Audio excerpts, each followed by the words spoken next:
Film में एक दृश्य है जहां शुद्ध हिंदी का प्रयोग करते हुए पंकज त्रिपाठी अपनी साथी वकील यामी गौतम के अंगों की प्रशंसा करते हैं और शुद्ध हिंदी के कारण यामी समझ नहीं पाती कि एक्चुअली में पंकज त्रिपाठी उनका फिगर साइज बता रहे थे।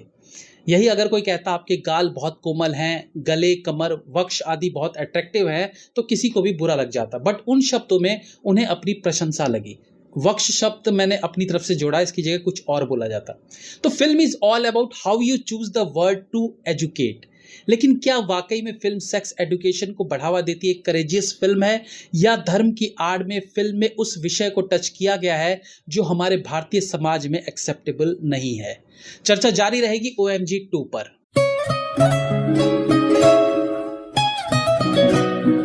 अच्छा, अक्षय कुमार भी बड़े कमाल के इंसान हैं। अपनी फिल्म OMG 2 में घर आजा परदेसी गाना गाकर इसी दिन रिलीज हो रही अपनी ही फिल्म के कंपटीशन में उतरी गदर 2 भी प्रमोट करते दिख जाते हैं।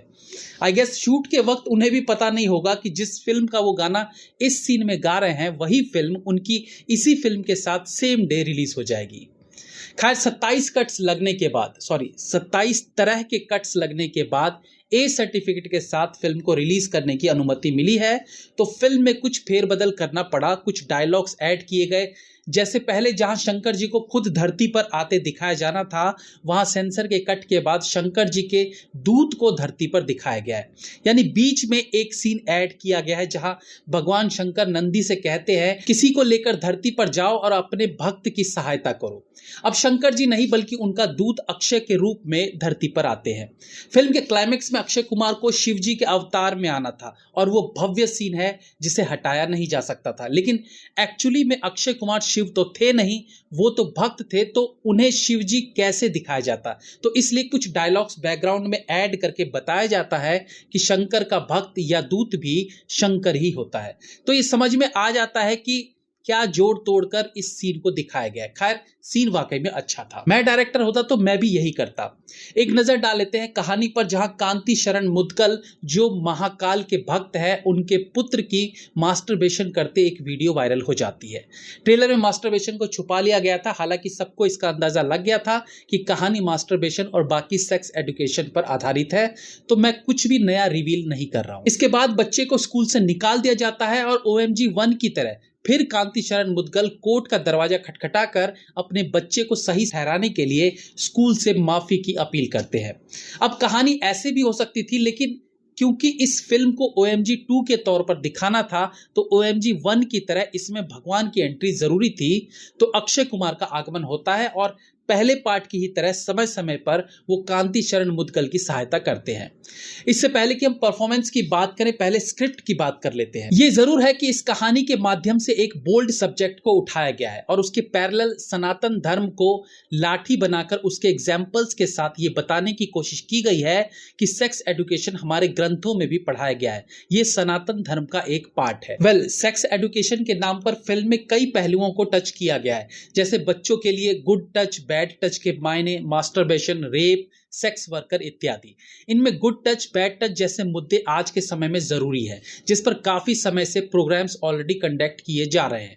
आमिर खान भी अपने शो में इस पर बात कर चुके हैं। इसके अलावा भी अन्य तरीकों से इस पर बात होती रही है, तो ये ठीक है। बट फिल्म में एक्चुअली मास्टरबेशन का जो रीजन बताया गया है, आई मीन जिन कारणों से बच्चा मास्टरबेट की तरफ आकर्षित होता है या वो मास्टरबेट करता है, आई गेस वो पूरे तरीके से सेटिस्फाई नहीं कर पाती। आई मीन लड़की ने डांस करने से मना कर दिया तो मन में ये डर पैदा होना कि मेरा छोटा है उसका बड़ा है। सॉरी, इतना क्लियरली मैं नहीं बोलना चाहता था, बट फिल्म में दिखाया गया है। दूसरी चीज की फिल्म कई जगह स्पेशली शुरुआती स्कूल वाले सीन्स में थोड़ा असहज करती है। शायद आप परिवार के साथ, बेटी के साथ, बेटे के साथ बैठकर ये ना देख पाए। अगेन फिल्म मेकर्स कहेंगे बस आपके जैसी सोच ही तो खत्म करनी है। ये बहुत तर्क का विषय, बट एक्चुअली स्क्रिप्ट में और कुछ बेहतर ऐड किया जाना चाहिए था जो कन्विंस कर सके कि हाँ बेटे ने ऐसा किया तो रीजन सॉलिड है, या पिता अगर बेटे को डिफेंड कर रहा है तो उसमें लॉजिक है। हाँ, कांति शरण मुदगल का ये कहना कि इसमें मैं भी दोषी हूं, मैं सही से शिक्षा नहीं दे सका, ठीक लगता है। But I am not getting कि हमें अचानक से सेक्स को इतना खुलकर सामने लाने की क्या जरूरत पड़ रही है। कुछ पॉइंट से एग्री कर सकते हैं, बट सेक्स पर बात एक दायरे तक हो सकती है, लेकिन इतना खुल के नहीं जितना फिल्म के डायरेक्टर अमित राय चाहते थे। फिल्म का स्क्रीन प्ले बहुत अच्छा है, करीब 2.5 घंटे की फिल्म है, लेकिन कहीं पर भी ये बोर नहीं करती। कहानी एंगेजिंग फील होती है और कोर्ट रूम आर्गुमेंट्स एंटरटेनिंग होने के साथ साथ इंटरेस्टिंग भी लगते हैं। पंकज त्रिपाठी द्वारा कोर्ट रूम को मंदिर के बराबर दिखाने के लिए दृश्यों का जो उपयोग किया गया है, जैसे मंदिर और कोर्ट रूम दोनों में चप्पल उतारकर अंदर आना, या जिस प्रकार से वो मंदिर में झाड़ू पोछा करते थे उसी प्रकार से कोर्ट रूम को साफ करना, या भीड़ भाड़ वाले इलाकों में दृश्यों को जिस प्रकार से फिल्माया गया है, मंदिरों को जिस भव्य तरीके से दिखाया गया है, ये सब अच्छा लगता है। शंकर भगवान के रूप में अक्षय कुमार के व्यक्तित्व को जिस प्रकार से दिखाया गया है, वो सब एक अच्छे स्क्रीन प्ले की निशानी है। तो टेक्निकली फिल्म निराश नहीं करती। एक्टिंग की बात करें तो अगेन ये फिल्म का एक मजबूत स्तंभ है। पंकज त्रिपाठी और अक्षय कुमार ये दोनों फिल्म में छाए रहते हैं। हालांकि अक्षय कुमार का स्क्रीन स्पेस कम है, लेकिन जब जब वो पर्दे पर दिखाई देते हैं एक सुखद अनुभव होता है। काफी समय बाद अक्षय कुमार पूरी तरह से इंप्रेस करने में कामयाब रहे हैं। पंकज त्रिपाठी एक गुणी कलाकार हैं। फिल्म में वो शिव भक्त दिखाए गए हैं जो अपने पुत्र को न्याय दिलाने के लिए एड़ी चोटी का जोर लगा देते हैं। उनके बोले संवाद, उनके द्वारा रुककर या जल्दी से बोले गए अनेकों संवाद टाइमिंग मीटर में फिट बैठे, यानी बेहतरीन टाइमिंग के साथ बोले गए संवादों से कई बार आप हंसने पर मजबूर हो जाएंगे, और यही इस कलाकार की खासियत है, टाइमिंग। फिल्म में उनका सेक्स वर्कर को प्रणाम करना और उसके बाद प्रणाम करने का कारण बताते समय जो भाव चेहरे पर आते हैं वो बहुत रियल लगते हैं। हालांकि पर्सनली मैं उन संवादों से कन्विंस नहीं होता हूं, बट एक्टिंग से टोटली कन्विंस्ड हूं। इनके अलावा यामी गौतम भी फिल्म की एक मुख्य कड़ी है जो अपने किरदार में सशक्त लगी है। पवन मल्होत्रा जज के रूप में थोड़ी कॉमेडी करते दिखे and he is good. Film में कुछ बहुत अच्छे संवाद सुनने को मिलते हैं, जैसे कि निंदा उनकी होती है जो जिंदा होते हैं, मरने के बाद तो सिर्फ तारीफ होती है। तो एक्टिंग, डायलॉग डिलीवरी और डायरेक्शन, इन सब का अच्छा तालमेल फिल्म में देखने को मिलता है, जिसके कारण टेक्निकली फिल्म से कोई निराशा नहीं होती। बट एज आई सेड, इस कंसेप्ट के कुछ पार्ट्स पर आपत्ति व्यक्त की जा सकती है।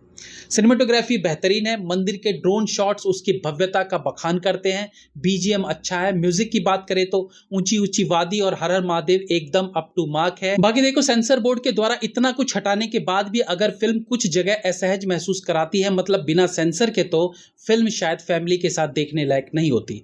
बट टेक्निकली फिल्म इंप्रेस करती है। मेरी तरफ से 3.5 stars. Have a nice day.